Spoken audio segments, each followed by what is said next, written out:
এই যে দেখতেছেন অ্যালোভেরা, ফ্রেশ অ্যালোভেরা। এই অ্যালোভেরাটা বাজার থেকে নেন বা নিজের গাছ থেকে নেন। দেখেন কাটার পরে একটা হলুদ হলুদ একটা অংশ আছে, এই যে কষ, এই হলুদ হলুদ যে কষটা আছে না, এই কষটা কখনোই আপনি ত্বকে ব্যবহার করবেন না, তাহলে আপনার চুলকানি বেড়ে যাবে এবং কি আপনার এফেক্ট খেতে পারে শরীরের। এটা কিন্তু বিষ এক ধরনের, এই হলুদ অংশটা। এই হলুদ যে কষটা আছে এটা ফেলে দিবেন, ঠিক আছে? মানে এটা এখানে কেটে ফেলবেন, কেটে তারপর ভালোভাবে ধুয়ে নেবেন।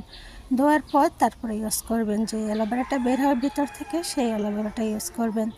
তাহলে আপনার ত্বকের কোনোই ক্ষতি হবে না। অনেকেই জানেন না যে এই হলুদের যে কষটা আছে, কষটা সব ব্যবহার করেন, সেই কারণে আপনাদের ত্বকে চুলকানি হয় বা অ্যালোভেরাতে ক্ষতি হয়।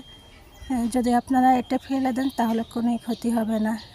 এটা আমার বাসার ছাদের টব থেকে আমি এনেছি, তো এটা একদমই ফ্রেশ অ্যালোভেরা, দেখতেই পারতেছেন। বাজার থেকে কেনাগুলো ফ্রেশ অ্যালোভেরা। এই যে আমি কেটে দেখিয়ে দিয়েছি, এভাবে কেটে নিতে হবে, কাটার পর এটা ফেলে দিতে হবে, আর এটাকে ভালো করে ধুয়ে পরিষ্কার করে নিতে হবে। নিয়ে সাইড থেকে কেটে তারপর আপনারা জেলটা বের করে নেবেন।